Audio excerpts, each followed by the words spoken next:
Hello and welcome back to State of Charge. Today I have behind me a beautiful cherry metallic Porsche Taycan base model. This is the base Taycan. It's not a 4S, it's not a turbo, it's not a Turbo S, but quite honestly, that really doesn't matter for what we're doing today. We're doing a DC fast charge test today, and this has the Performance Plus 93.4 kilowatt hour battery pack. So really wouldn't matter which of those vehicles it was in, but we have this today because I just finished up our 70-mile-an-hour highway range test. That video is already up on Inside EVs, and we were able to go 297 miles at a constant 70 miles an hour with this guy. That's fantastic. Its EPA combined range rating is 225 miles per charge. Its highway EPA range rating is 240 miles per charge. We crushed both of those and finished up with just about 300 miles. So great results for the rear-wheel drive Taycan with the extended range Performance Plus battery pack. We're gonna plug it in now. We're gonna record the whole session from 0 to 100%. And that's exactly what I did. However, as it was charging, I noticed I wasn't getting the usual results. I've charged the Porsche Taycan many times, so I know what to expect. It's a beast charging. From 0 up to like 55%, it pulls more than 200 kilowatts. It pumps those kilowatt hours into the pack like pretty much no other vehicle does, except maybe the Lucid Air that I just did the DC fast charge test on last week. We'll talk a little bit about that later, but the Taycan is a charging beast, and I wasn't getting the performance that I usually see. So quite honestly, it's a wasted charging session because for us, we're not here to do this recording and show you what a crippled charging session looks like. We want to show you what the car can do. If we think the charging station isn't up to peak performance, we trashed that session, try it again, which I did. I went to a different Electrify America charging station the next day, and I got the same kind of wonky results. It wasn't pulling the peak charging rate that I expected. It wasn't holding it for as long as it should. So I gave Porsche a call and asked them, I said, did you change the charging curve? Is there maybe something going on with this car? No, absolutely not, Tom. That thing should rock. It's been tested. It should pull nearly 270 kilowatts, which is what the Taycan could take. It should charge like crazy up to a little bit over 50% before it starts stepping down. So I figured there was something going on with the charging stations. And I know both of those stations that I use, the stations near me that Electrify America has here, are mostly Signet stations. And there's some chatter on Porsche Taycan forums. Also, a friend of mine, Kyle Connor, who's probably DC fast charged the Taycan more than anybody. He's experienced issues, and he says sometimes the Taycan doesn't communicate properly with the Signet stations. So I found another station that was about 40, 50 miles from my house out in Pennsylvania, and I repeated the test there. I'm here at an Electrify America DC fast charge station in East Stroudsburg, Pennsylvania. We're going to do a 0 to 100% DC fast charge recording on this guy, and then, as we always do, plot out some graphs, analyze the charging curve, see just how good the Taycan is at DC fast charging. Now, the interesting thing is, I'm out here in East Stroudsburg, Pennsylvania. It's about 50 or 60 miles from my house, because I did try twice already to record this guy on Electrify America charging stations near my house. And I didn't have great results. Now, they both connected, they both charged the car, but the charging curves were really wonky and much slower than what they should be for this car. The Electrify America stations near me use Signet chargers. And, you know, Electrify America has a couple different vendors. The Signet chargers, for some reason, don't always communicate well with the Taycan. They have with the other electric vehicles that I've done charging tests for, but for some reason with the Taycan, there's something a little fuzzy with the communication, and they don't always take in the full charging rate. So I came out here because they use ABB equipment, and I want to test it out here and see if I get a different result than what I got back in New Jersey. So I'm going to plug in now. We're going to record the whole session, analyze the heck out of it, as we always do. But first, don't forget, please click that subscribe button, ring the notification bell so you don't miss any upcoming content here on State of Charge. All right, so before we jump into the full charging session and analysis, let's go over a couple of things first. The Taycan that we had here, as I mentioned, has the optional Performance Plus battery pack, which is a 93.4 kilowatt hour battery pack. That's the gross capacity. The usable capacity is 83.7 kilowatt hour.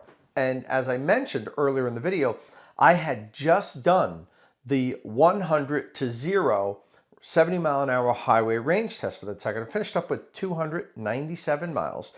And in the car's consumption rating said that I had driven it to an efficiency of 3.51 mile per kilowatt hour.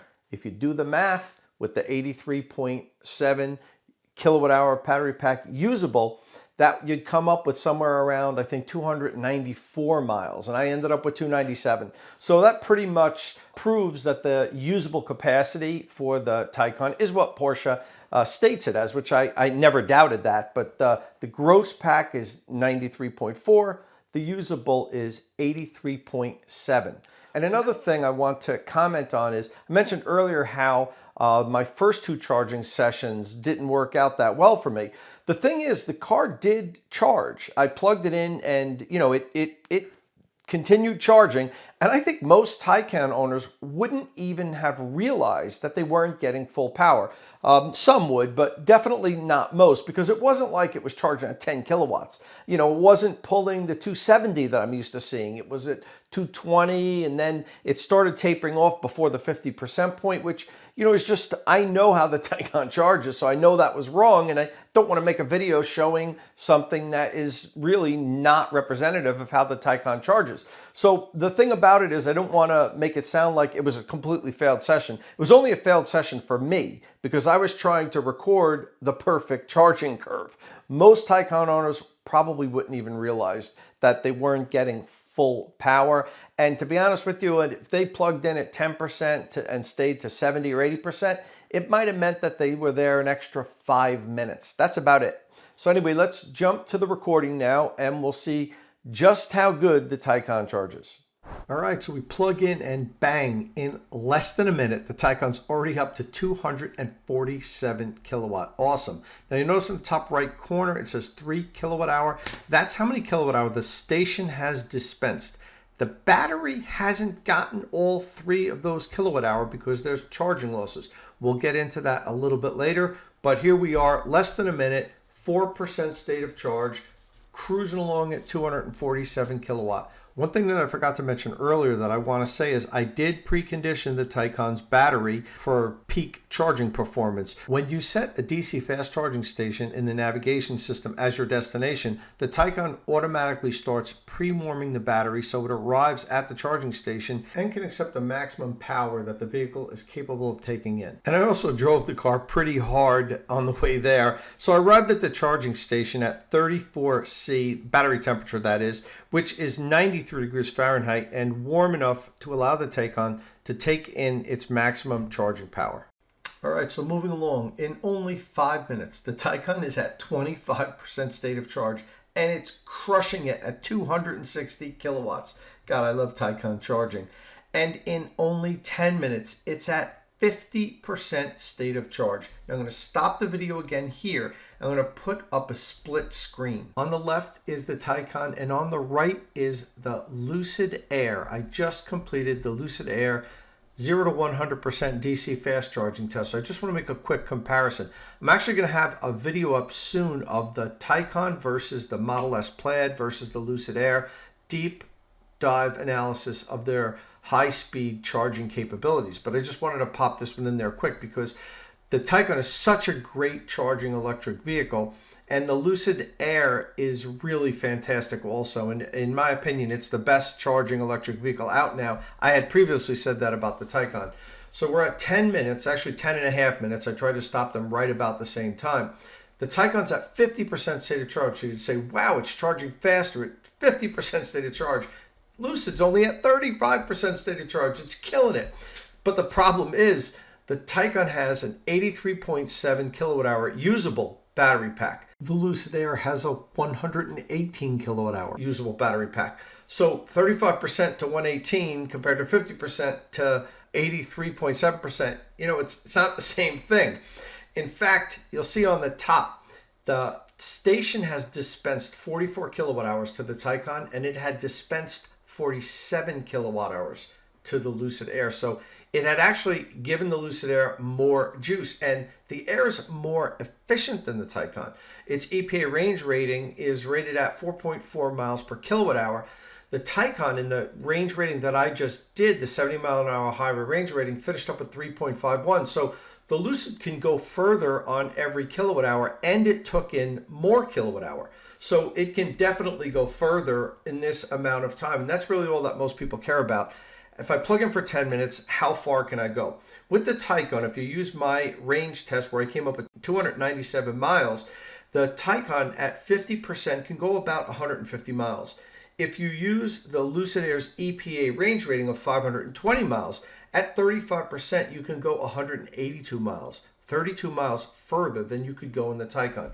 But that's not exactly a perfectly fair comparison because we haven't range tested the Lucid Air yet. We're going to. In about 2 weeks, I have it set up with Lucid. I'm going to be doing a 70 mile an hour highway range test. Then we'll have apples to apples. But right now, all I can use is EPA. And with the EPA, the Lucid is a faster charging electric vehicle. That might change after we do our range test. But for now, the Taycan has been dethroned, at least to 50% state of charge. Let's see how it holds once we continue the charging session. The Taycan charges at more than 200 kilowatts until the 56% state of charge point. When it starts ramping down, it hits 60% state of charge in 13 minutes, and it's still taking in 187 kilowatts.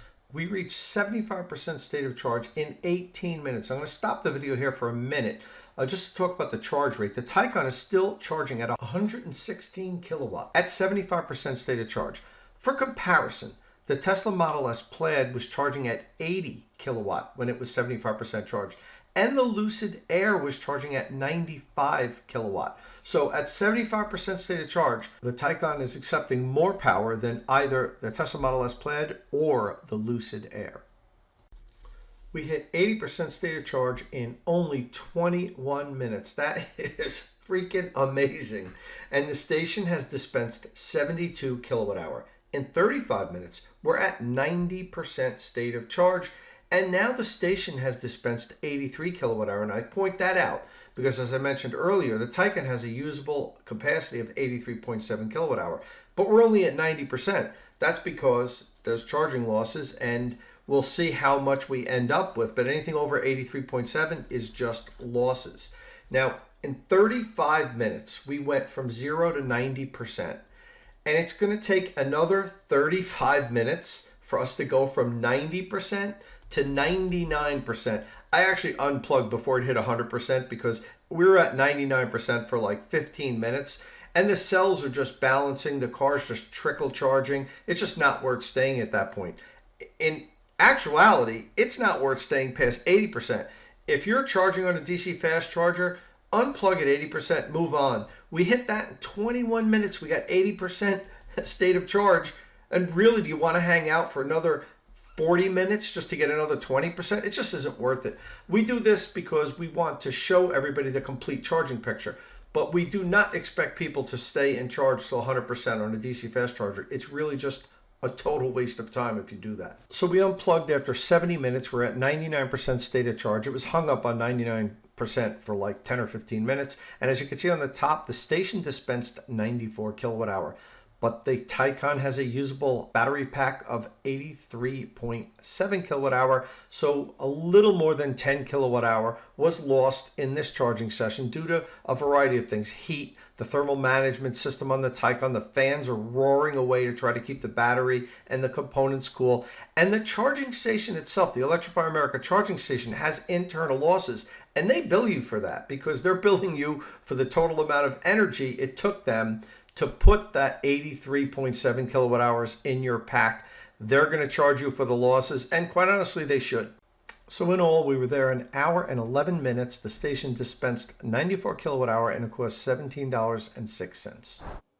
All right, so as you can see, the Porsche Taycan is a charging beast.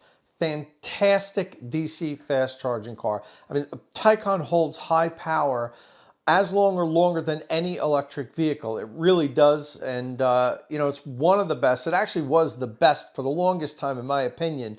Lucid beats it out a little bit now, not by the amount of power it takes in at high state of charge, because the Taycan still takes in more power for a longer period of time. The fact of the matter is the Lucid Air's battery is so much bigger and the car is so much more efficient that you get more miles per minute. And ultimately, that's what matters with electric vehicles. How long do I have to plug in? How many miles do I get driving? But the Taycan really is a fantastic charging electric vehicle. Before we jump on to the analysis of the charging time and charging curves, I want to talk a little bit about the pricing. As you see, it costs a little over $17. In Pennsylvania, is one of the few states, I think there's about 13 or 14 states right now, that Electrify America still charges by the minute. Most of the states, they charge by the kilowatt hour, and that's quite honestly a more fair way of charging. Here in New Jersey, we pay by the kilowatt hour. I'm a Pass Plus member on Electrify America. I pay 31 cents per kilowatt hour, regardless of what vehicle I'm charging. In Pennsylvania, it's a little different because they charge by the time there, Electrify America does. So if you noticed, the charging session cost me a little over $17, which is really cheap for 94 kilowatt hours of energy. But it would have been even cheaper if I would have unplugged earlier. When I was at 95% state of charge, it only cost $9.60 at that point. The additional $8 or so happened because I hung around for a long time just getting the car from 95% up to 99% by the time I unplugged. It was completely unnecessary. Do not hang out at an Electrify America charging station beyond that. I said earlier 80, 85%, but definitely not beyond 95%, especially if you're paying by the time, because it's such a waste of time. But the Taycan is a fantastic value in the states that Electrify America charges by time, because it charges so quickly. You know, you could pump those kilowatt hours in there in a short period of time, unplug, you can get like 200 miles of range probably for like $7 or $8, which is ridiculous. So just wanted to point that out. Some states it's by the time, some states Electrify America charges by the kilowatt hour, most states in fact. But Pennsylvania is one of the few states where Electrify America, I don't think they're allowed to charge by the kilowatt hour. I don't think that's why they're charging by the time. Eventually, they want to have a consistent pricing method across all the states and charge per kilowatt hour. They can't do that in all the states just yet. I think legislation will probably get introduced at some point, and the states and the governments will catch up to electric vehicles and realize that they need to, it's more fair to charge by the kilowatt hour. These are all existing laws on the books. It's related to the fact that in many states, nobody can sell you electricity except a public utility. So Electrify America has to sell time at their station, not each kilowatt hour. That's why they have to charge by the time. But if you have a slow charging electric vehicle, like say a Chevy Bolt, you'll pay a lot more to get the same amount of energy than a Taycan overall. So it's really not fair. Hopefully they'll transition to kilowatt hour based pricing in all the states once they're allowed to. All right, so next up, let's take a look. I got a couple of graphs for us to take a look at. We're gonna look at the time to charge graph first. All right, so the x-axis on the bottom is the charging time in minutes, and the y-axis is the state of charge. First thing we got to take a look at is right up in the beginning of the charging graph, from 0 up to about 20%. Look at how vertical that line is. That's because the Taycan takes in so much power at a low state of charge. Look at how quickly it gets up to 80%. It just rocketed up to 80% in 21 minutes. At that point, unplug, move on. You just added about 230 miles of range in 21 minutes, because now the charging is going to slow down dramatically. You can see how the curve here levels off and becomes more horizontal than vertical. Now, it doesn't do too bad up to about 90%, but at 90% it really tails off. And now it's like just, you're wasting time. I mean, unless you're inside a restaurant eating and you weren't going to leave anyway, unplug and move on, because it's just a waste of time. You get 0 to 80% in 21 minutes, and then from 80% up to full, it takes another 50 minutes. So it's like an hour just to get that extra 20%. Total waste of time. That's not how you DC fast charge. I know people look at charging and say, well, how long does it take to fully charge? You just don't do that with DC fast charging. You have to get out of the gasoline refueling model and method and how you think about refueling your tank. You go and you say, fill her up. It's different with DC fast charging. You only fill up as much as you need to get to your next destination. And the Taycan's not unique with this. Other EVs do the same thing. After 80%, the charging rate really tails off. In fact, the Taycan actually does better than most EVs. And look, it still took that long to get from 80% all the way up to fully charged. Now let's look at how long it takes to replenish 100 miles and 200 miles. We do this with all the EVs that we do the charge testing on. Now I use my 70-mile-an-hour highway range test as the measuring stick. I think it's more accurate than the EPA. I'm driving on the highway. Most people are going to be doing these long road trips on the highway. So this gives you an idea of about how long it would take. Obviously, your mileage may vary. If you're driving in the winter using heat, the cars are less efficient. If you're driving faster than 70 miles an hour, going 80, 85 miles an hour, the car is going to be less efficient. You're not going to go quite as far. So this is just based on my data. It took 7 minutes to add 100 miles of range to the Taycan, and it took 14 minutes to add 200 miles. That's crazy fast. Taycan's a charging beast. It's not the most efficient electric vehicle, but it still replenishes miles really quickly because it charges so well. Next up, we'll take a look at the full charging curve. I mentioned earlier, as soon as we plug in, look at this, we're pulling up to 250 kilowatts like in the first minute. And it holds that almost all the way up to like 45% state of charge. I mean, if you just want to plug in for a few minutes, 10, 15 minutes, and then move on to the next charging station, the Taycan is the EV for you because you get so much power so quickly. I think it hit its maximum charge rate. It was 262 kilowatt, and that was at 32% state of charge. Now, Taycan can take up to 270 kilowatts, but you don't always get that on every charging session. I did precondition the battery. It should have been warm enough to take the maximum charge rate, but it doesn't always happen. We still pulled 262, which is pretty close to 270. And at the 45% state of charge point is when the car starts ramping down. Now it gets to that so quickly. And remember, all this here happened in like the first 10 minutes of charging, which is just crazy. The Taycan's charging at more than 200 kilowatt until the 56% state of charge point. And it holds more than 150 kilowatt till 73% state of charge. And at 75% state of charge, it's still pulling in 116 kilowatt. That's just awesome.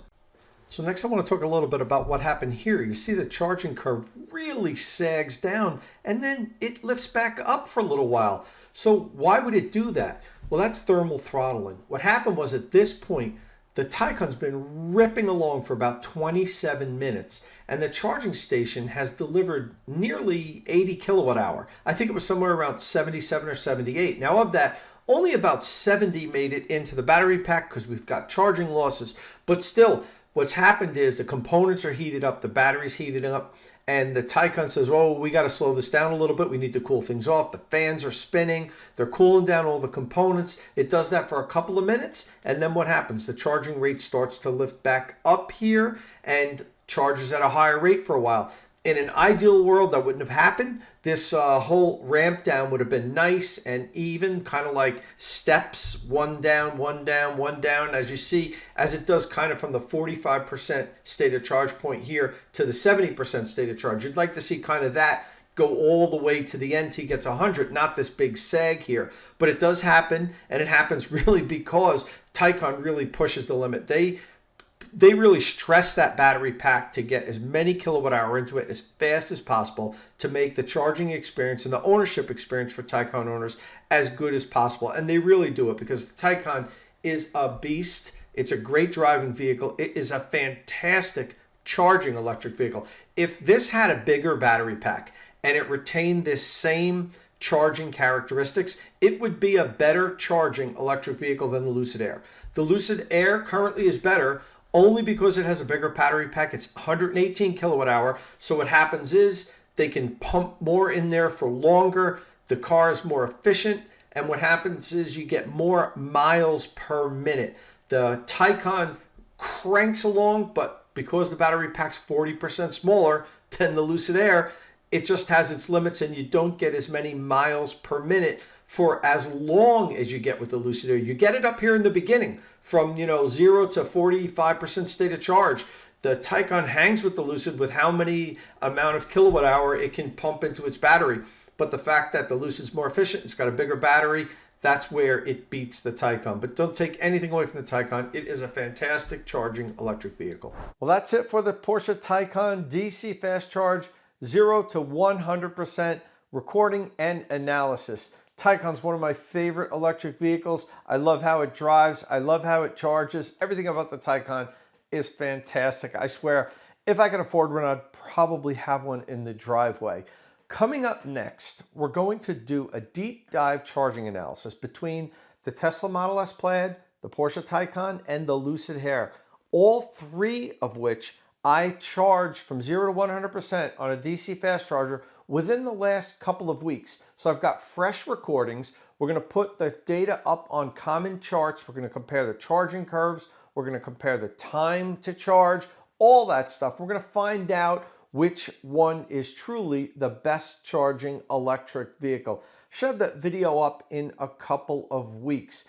In the meantime, I'm going to be doing our 70-mile-an-hour highway range test for the Lucid Air. We're getting the opportunity to be the first journalist to drive an Air from 100% fully charged down to 0. And that's really important for us because we need that data to make fair comparisons EV to EV. Some electric vehicles don't fare well against our EPA range rating. Tesla vehicles, for instance, consistently achieve 10 to 12% less range when we do our 70-mile-an-hour highway drive than they do on their EPA range rating. Taycans, on the other hand, overperform. They generally beat their EPA range rating by like 30%. The Taycan rear-wheel drive with the Performance Plus battery pack that I just did the charging analysis on, I had completed the 70-mile-an-hour highway range test the day before. That's EPA range rated at 225 miles. I drove at 297 miles at 70 miles an hour. So we really can't go by EPA. It's not the fairest metric. I know it's what we have, and it kind of guides people about what they should expect under certain conditions, but the highway range test is really good. We do it the same way with all the vehicles, 70 miles an hour constant. We have all the parameters we set. We check the speedometer to GPS. We make sure the tire pressure is correct. We put the heating or air conditioning on a set temperature on the lowest fan speed. We do with all the electric vehicles. We warm up the battery first. We make sure it's nice and warm before we begin our range test. And it's not the perfect test, but it is pretty fair and it allows us to compare electric vehicle to electric vehicle. So we're going to use that when we talk about how many miles per minute gets added back to the Air. We already did the range test with the Porsche Taycan and the Tesla Model S Plaid. Haven't had the opportunity to do it with the Lucid Air yet, but we will in a week or two. Well, thanks for watching. Don't forget, click that subscribe button, ring the notification bell so you don't miss any upcoming content here on State of Charge.